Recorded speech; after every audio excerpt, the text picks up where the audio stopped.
जी अस्सलाम वालेकुम। अभी मैं आया हूँ अपने इंजीनियर के रूम में जहाँ पे हमारी मशीनें वगैरह जो हैं वो तैयार हो के स्टैंड बाय पे होती हैं।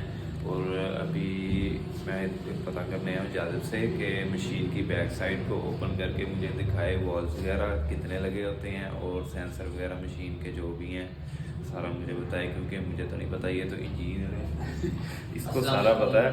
और मैं अभी इससे पूछूंगा और ये अभी मुझे गाइड भी करेगा थोड़ा और मुझे बताएगा भी कि क्या क्या प्रोसीजर चल रहा होता है मशीन के पीछे और कहाँ कहाँ पे ख़राबी आ रही होती है और उसको कैसे सॉल्व किया जाता है। चलें अब देखते हैं। ज़्यादा करते होते हैं, देख रहे घुमा घुमा घुमा। हाँ, ये डायला सेट आता है ना इधर से। डायला सेट डायला सेट फ्लो ये है, लेट है, ठीक है। डिगाजिंग मोटर, डिगासिंग मोटर है फ्लो मोटर।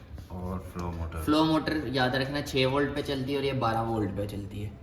ओके, ठीक इसीलिए है। इसका फ्लो इससे डबल होता है। ये आप खोलेंगे ना धार, तो जी। इसकी धार से डबल होगी, इसकी प्रेशर होता है। ये डिगाजिंग फिल्टर है जो अक्सर गंदा हो जाता है, तो वो अक्सर प्रॉब्लम जिससे आती होती है, रिंस फेलियर वगैरह। और अक्सर फ्लो अलार्म आता होता है, वो इस डिगाजिंग फिल्टर की वजह से आता होता है। ये गंदा हो जाए तो, क्योंकि ये इसमें अगर गंदा हो जाए तो बाइक डिगाजिंग वगैरह, जब जी। बाइक कार्ब आ जाता है इसमें, बाइक का आ जाता है, रुई या फिर कुछ भी ऐसा आ जाए तो ये ब्लॉक हो जाता है और कचरा वगैरह आ फ्लो जाता है। डिस्टर्ब होता है इसकी वजह से। ओके, इसके अलावा ये एयर सेपरेटर पंप है। इसका क्या काम है? इसका काम है मशीन में प्रेशर बनाना, और ये ही मेन चीज़ होती है। यही मशीन में जो है प्रेशर बनाता है, जिसकी वजह से बाद में फिर हम मशीन ऑपरेट करते हैं। और बाकी सारे वेल्व हैं। ये टीएमपी सेंसर है जो आप पूछ रहे हैं ये होता है मेन टीएमपी सेंसर। कितने वाल्व्स लगे होते हैं मशीन में? मशीन में ऑपरेट 100 वेल्व होते हैं, जो 100 वेल्व वो ऑपरेट होते हैं एट अ टाइम। इसके अलावा कहते हैं तो खोल के निकाल के और ये क्या चीज़ है? ये भी वेल्व है, ये वेल्व 91 है। वेल्व पे या जो नंबर लिखा हुआ है जिसमें सर्कल हुआ वो नाम है उसका। असल में वेल्व के खुद नाम नहीं होते हैं, इनके कनेक्टर के नाम है। जिसमें लगा है तो फिर वो वही ऑपरेट करेंगे ना।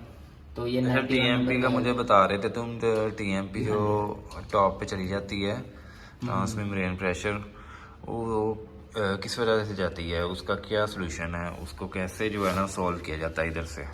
देखें पहले तो ये फ्लो उस वक्त तो ऐसा हो सकता है कि फ्लो या फिर मेन जो अक्सर आ जाता होता है ना दौरान डायलिसिस, वो उसके डायलाइजर की वजह से आ जाता होता है। क्योंकि डायलाइजर जो है वो चोक होता है या कुछ भी ऐसा हो जाए ना, तो उसकी वजह से भी आ जाता है। नहीं तो फ्लो की वजह से मेन जो मसला आता होता है ना, वो फ्लो की वजह से होता है, जिसकी वजह से टीएमपी चढ़ जाता है। जब स्टार्ट किया हो और उसके बाद जो है ना फ़ौरन से टीएमपी जो है ना टॉप पे चला जाए, किसी किस्म का कोई मसला भी ना हो, डायल से फ्लो भी मिल रहा हो मशीन को बराबर, तब उसका क्या हल है फिर? उसका हल यही है कि हम पहले तो खुद देखेंगे शंट कवर ओके, खोल के चेक करेंगे, कपलर निकाल के फ्लो वाकई आ रहा है।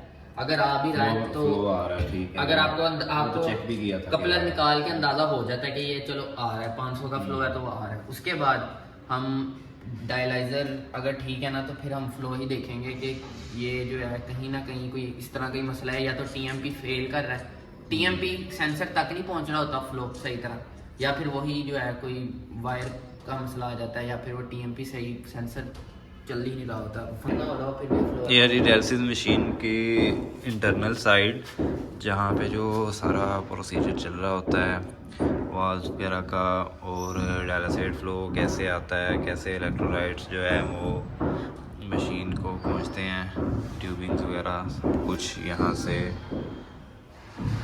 जनरेट हो रहा होता है, मशीन जनरेट कर रही होती है सब कुछ। ये बैक साइड है मशीन की।